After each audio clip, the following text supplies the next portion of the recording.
کیا ہے وہ ہے اسلام۔ اسی اسلام میں نجات ہے، اسی میں کامیابی ہے، اسی میں کامرانی ہے۔ اب یہ ہے کہ آپ کو مجھے عقل مندی دکھانی ہے۔ کیا اللہ تعالیٰ نے دونوں راستے واضح کیے، ایک ہے راستہ واضح طور پر اسلام اور دوسرا ہے کفر۔ اب ایک آدمی کو جو اختیار اللہ کی طرف سے ملا ہے وہ اس اختیار کو استعمال کرتا ہے، غلطیاں کرتا ہے تو اس پر اس کی پکڑ ہوگی، سزا ہوگی، اور اسلام اختیار کرتا ہے، صراط مستقیم کی طرف آتا ہے اور ساتھ ساتھ میں اللہ کے بتائے ہوئے احکام کو سمجھ کر اس کو زندگی میں لاتا ہے تو کامیابی کا راستہ اس کے لیے ہموار ہو جاتا ہے۔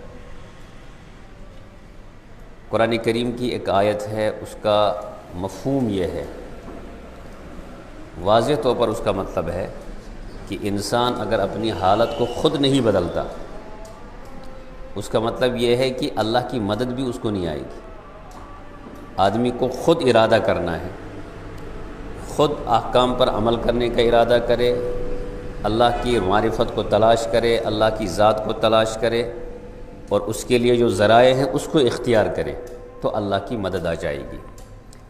ان اللہ لا یغیر ما بقوم حتی یغیروا ما بانفسہم، اللہ کسی قوم کی حالت کو نہیں بدلتے ہیں جب تک کہ وہ خود بدلنے کا عزم نہ کرے، خود ارادہ نہ کرے۔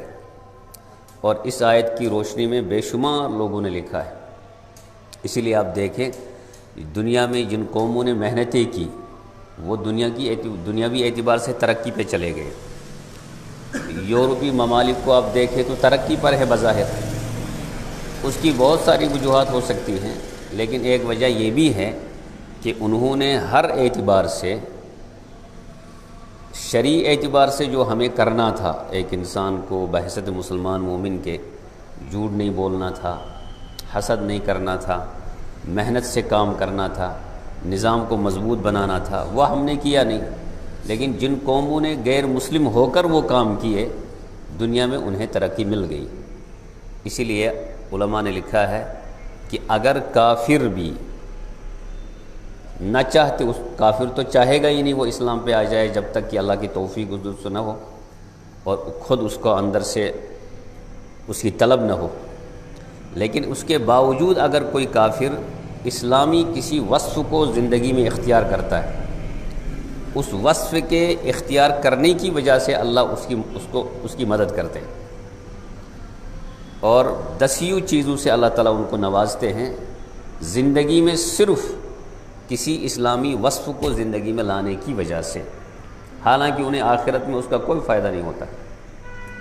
اگر یہی اوصاف مسلمان کوشش کرے زندگی میں لانے کی، اس کو دنیا میں بھی فائدہ ہے اور آخرت میں بھی اس کو فائدہ اپنا حاصل ہو جائے گا۔ دنیاوی اعتبار سے ہم جتنی محنت کرتے ہیں، قرآن کریم کا صاف اعلان ہے کہ اللہ تعالیٰ کہتے ہیں کہ تم جتنی بھی محنت کرو، دن رات کوشش کرو محنت کی، مگر ہم دیں گے اتنا ہی جتنا ہم چاہیں گے، اور ہم اسی کو دیں گے جس کو ہم چاہیں گے۔ لیکن اگر تم نے آخرت کا ارادہ کیا، کوشش کی آخرت کو حاصل کرنے کی، تو اللہ کی پھر مدد آ جاتی ہے اور اللہ کے یہاں اس کی بڑی قدر و منزلت ہے۔ اب جب اسلامی اعتبار سے ہم اسلام کو سمجھیں بحیثیت مسلمان کہ اسلام ہے کیا، تو اس کے متعلق آسان انداز میں اس کو ذہن میں بٹھانا ہے کہ دنیا کا کوئی بھی انسان جب پیدا ہوتا ہے تو دین فطرت پر ہی پیدا ہوتا ہے۔ اسی لیے حدیث میں آتا ہے کہ نبی علیہ السلام نے ایک دفعہ چھوٹے چھوٹے بچوں کو دیکھا تو کوئی جملہ فرمایا تو کسی نے کہا کہ یا رسول اللہ یہ تو کافروں کے بچے، تو حضور نے فرمایا کہ تم بھی تو کبھی کافر کی اولاد تھے، بعد میں تمہیں اللہ نے اسلام سے نوازا۔ اور یوں بھی بچہ جب پیدا ہوتا ہے دین فطرت پر پیدا ہوتا ہے۔ اسی لیے علماء نے لکھا کہ جب غیر مسلمین کے بچے وفات پا جائیں تو کہتے ہیں کہ وہ جنت ہی میں چلے جائیں گے، کیونکہ ان کا کوئی قصور نہیں، وہ تو فطرت پر ہے۔ حدیث میں باضابطہ موجود ہے کہ جب بچہ پیدا ہوتا ہے تو دین فطرت پر ہوتا ہے، اور یہاں سے جتنے بھی مذاہب ہیں اس میں برحق صرف دین ہے، ان الدین عند اللہ الاسلام۔ جتنے بھی مغربی فلسفی گزرے ہیں جنہوں نے اسلام خود تو قبول نہیں کیا، اللہ ماشاء اللہ بہت ساروں نے تسلیم بھی کیا، لیکن اسلام قبول نہ کرنے کے باوجود بھی انہوں نے جب اسلام کی بات کی تو ایک یونانی فلسفی کہتے ہیں کہ یہ جو ہوا ہے اس کے بغیر انسان زندہ نہیں رہ سکتا، پانی کے بغیر انسان زندہ نہیں رہ سکتا، غذا کے بغیر انسان زندہ نہیں رہ سکتا، یہ چیزیں گناتا ہے وہ۔ اس کے بعد لکھتا ہے کہ ٹھیک اسی طرح دین کے بغیر بھی انسان نامکمل ہے، یعنی جس طرح غذا کی ضرورت ہے، جس طرح ہوا پانی کی ضرورت ہے، ٹھیک اسی طرح کس کی ضرورت ہے؟ دین کی بھی ضرورت ہے۔ گویا کہ ایک آدمی خود تو اس کو تسلیم نہیں کر رہا ہے مگر اس کی گواہی دیتا ہے۔ ایک نے کہا کہ دنیا سے ہر چیز مٹ سکتی ہے، چونکہ دین کو مٹانے کے پیچھے بہت پڑے ہیں، اسلام ختم ہونا چاہیے اور جنائی والا دین کا نام و نشان نہیں ہونا چاہیے، دنیا میں تو ہر صدی میں ایسا رہا ہے، لیکن وہ خود غیر مسلم ہو کر یہ کہتا ہے کہ دنیا کی ہر چیز مٹ سکتی ہے، تباہ ہو سکتی ہے، مگر دین کبھی تباہ نہیں ہوگا، اسلام کبھی تباہ نہیں ہوگا، اسلام کبھی ختم نہیں ہوگا، چونکہ یہ غذا کی طرح کی ضرورت ہے، فطرت میں ہے۔ بلکہ اس سے آگے بڑھ کر کچھ لوگ ایسے ہیں جن کو ملحد کہتے ہیں، ملحد، دہریت کے قائل ہیں، وہ ملحدانہ ان کی زندگی ہوتی ہے۔ ملحد دہریت کا قائل ہونے کا مطلب یہ ہے کہ وہ کسی کو تسلیم نہیں کریں گے، وہ اللہ کے منکر ہوتے ہیں، وہ پیغمبروں کو جس طرز پر ہم پیش کرتے ہیں اس کا وہ انکار کرتے ہیں، لیکن یوں ہی وہ کسی مصیبت میں پھنس جاتے ہیں۔ یہ ملحد، یہ دہریت کے قائل لوگ جب کسی مصیبت میں پھنس گئے تو اس وقت یہ اللہ ہی کو پکارتے ہیں، کیونکہ اس وقت کوئی ان کی مدد کرنے والا نہیں ہوتا ہے۔ اسی لیے جب کسی نے کسی سے پوچھا کہ کیا اللہ ہے، تو انہوں نے سمجھانے کے لیے کہا کہ 20 سمندر میں اگر کشتی میں آپ چلے گئے، چاروں طرف سے ہوا چلی، طوفان برپا ہوا، اس وقت جب تم غرق ہونے کے لیے تیار ہوں گے تو سچ بتاؤ اس وقت تم کسی کو پکارتے ہو؟ اتنی گنجائش رہتی ہے کہ تم کسی کو پکارتے ہو؟ کہا کہ ہاں، اندر سے کوئی چیز کہتی ہے کہ کسی کو کیا کرنا چاہیے؟ پکارنا چاہیے۔ یعنی جو انکار کرنے والے بھی لوگ ہیں وہ بھی ایک وقت زندگی میں ایسا آتا ہے ان پر جب مصیبت آ جاتی ہے، جب وہ چاروں طرف سے پھنس جاتے ہیں تو وہ بھی سمجھتے ہیں کہ کوئی نہ کوئی کائنات کو چلانے والا ہے، کوئی ہماری اس وقت مدد کرنے والا ہے۔ تو خلاصے کلام یہ کہ دین کے بغیر کوئی چارہ ہی نہیں ہے۔ یعنی ہم یہ کہہ سکتے ہیں کہ پوری دنیا کے انسانوں کو، دنیا کے ہر فرد کو اگر 2 منٹ 10 منٹ 15 منٹ انہیں سوچنے کا اس اعتبار سے موقع ملے اور وہ یہ سمجھے کہ ہم زندگی گزار رہے ہیں، ہمیں ذرا غور کرنا چاہیے کہ کائنات کا کوئی چلانے والا ہے اور اس کے بغیر ہمیں کوئی چارہ نہیں کہ ہم اس کو تسلیم کریں، اس پر اگر واقعی مثبت مزاج کو لے کر مثبت انداز میں اگر کچھ ہی منٹ غور و فکر کرنے پہ لگ جائیں تو تقریباً یہ بات سب کو سمجھ میں آ جائے گی کہ اسلام کی حقانیت کو قبول کیے بغیر انہیں کوئی چارہ۔ لیکن جب منفی ذہن سے سوچیں گے، قرآن کو پڑھیں گے منفی ذہن سے تو قرآن پر اعتراض ہو جائے گا، حدیث کو پڑھیں گے منفی ذہن کو لے کر تو حدیث پر اعتراض کریں گے، پھر نمازوں پر بھی اعتراض ہوگا، پھر روزے پر بھی اعتراض ہوگا، پھر زکوٰۃ دینے لینے پر بھی اعتراض ہوگا، پھر وہ چیزیں آ جاتی ہیں جن کا کوئی فائدہ دنیا میں نہیں ہوتا سوائے یہ کہ وہ اپنا نقصان کرتے۔ جیسے قرآن نے ایک موقع پر منافقین کے متعلق کہا، جو منافقین ہوتے ہیں وہ سمجھتے ہیں کہ ہم چالاک ہوتے ہیں۔ چالاک کیا؟ اندر تو کفر لے کر ہوتے ہیں، وہ اندر کیا ہوتے ہیں؟ کفر لے کر، باہر زبان سے کہتے ہیں اسلام، زبان سے کہتے ہیں دین کی بات، زبان سے کہتے ہیں اللہ کے رسول، زبان سے کہتے ہیں صحابہ، زبان سے بہت کچھ کہتے ہیں، لیکن اندر کفر۔ ایسے لوگوں کے متعلق اللہ نے ایک عجیب بات کہی ہے یہ سمجھتے ہیں کہ ہم چالاک ہیں اور ہم دوسرے کو نقصان پہنچاتے ہیں۔ اللہ نے ایک فرمایا یخادعون اللہ والذین آمنوا، یہ لوگ یہ سمجھتے ہیں کہ ہم اللہ کو دھوکہ دیتے ہیں، والذین آمنوا، اور مومنین کو ہم دھوکہ دیتے ہیں، وما یخدعون الا انفسہم، وہ سوائے اپنے آپ کو دھوکہ دینے کے علاوہ کچھ نہیں کرتے، لیکن ان نالائقوں کو اس کا احساس نہیں ہوتا۔ وما یشعرون، وہ سمجھتے نہیں ہم کیا کر رہے ہیں۔ یخادعون اللہ والذین آمنوا وما یخدعون الا انفسہم وما یشعرون۔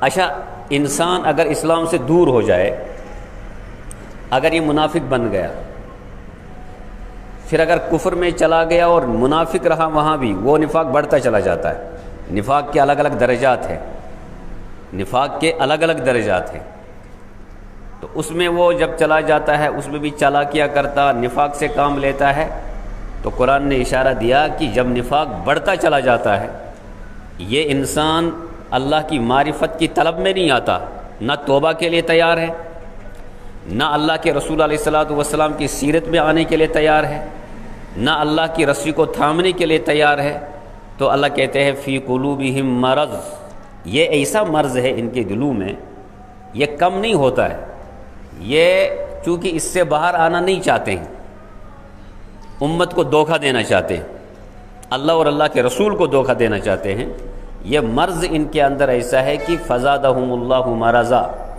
یہ بڑھتا چلا جاتا ہے، یہ کم نہیں ہوتا۔ اور ایک عجیب بات یہ ہے کہ جب مرنے کے بعد، جب کافر اور منافق بظاہر جو خود کو مسلمان کہتا تھا اور اندر سے 100% کافر تھا، کفر ہی کفر، جب یہ دونوں جمع ہو جائیں گے تو کافر کے متعلق قرآن کہتا ہے کہ ان کے لیے عذاب عظیم ہے، وَلَهُمْ عَذَابٌ عَظِيمٌ، اوپر آیت گزری ہے کہ ان کے لیے بڑا عذاب ہے۔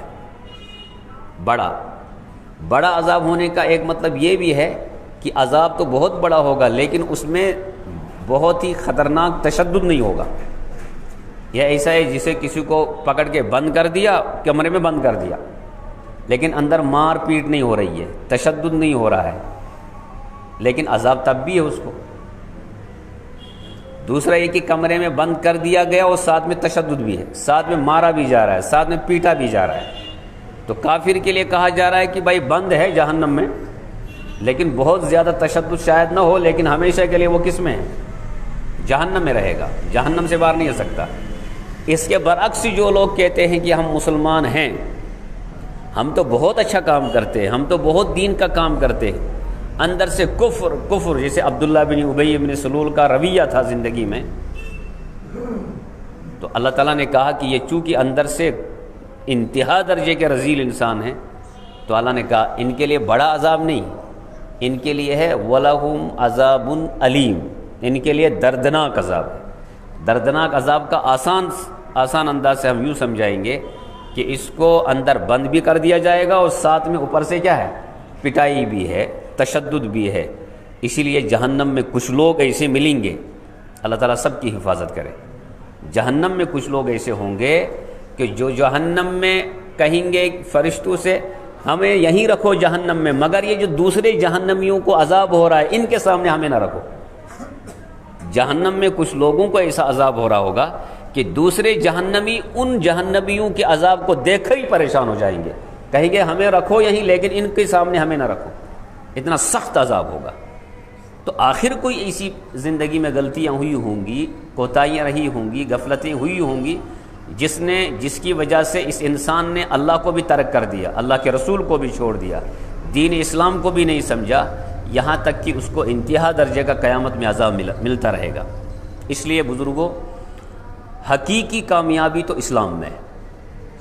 یہ کیوں بار بار اس بات کو تکرار کیا جاتا ہے کہ آج آپ اور ہم مل کر، امام سے لے کر مقتدی تک سب اسلام کو پڑھنے میں بھی کمزور ہیں، اسلام کو سمجھنے میں بھی کمزور ہیں، اور یہاں تک کہ آگے بڑھ کر اب مسلمان اسلام میں کوتاہیاں نکالتا ہے، کمزوریاں نکالتا ہے، کجیاں نکالتا ہے۔ یعنی اگر علماء اسلام کو سمجھائیں گے، اہل دین کو سمجھانے کی کوشش کرتے ہیں، اور ایمان والے ایمان کو سمجھانے کی کوشش کرتے ہیں۔ اب مسلمانوں میں کچھ ایسے لوگ کھڑے ہو گئے ہیں، پہلے سے ہی رہے لیکن اب ایسا لگتا ہے زیادہ ہی، تو وہ اسلام کے بارے میں انتہائی بہت پست باتیں کرتے ہیں کہ اسلام آج کے دور میں اس طرح کی باتیں نہیں ہونی چاہیے۔ بھائی اسلام تو ہمیشہ سے ہے، ہمیشہ رہے گا، اور دنیا میں قیامت اس وقت تک برپا ہوگی ہی نہیں کہ جب تک اسلام موجود ہے۔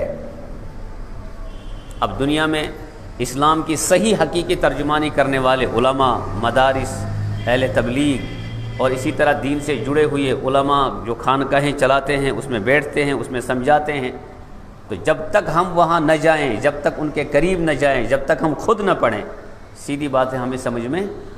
اب ہم کیا کرتے ہیں، 5 وقت کی نماز کو ہم نے طے کر لیا ہے کہ ہمیں باقی سب کچھ جو کرنا ہے وہ اپنے ذہن سے کرنا ہے۔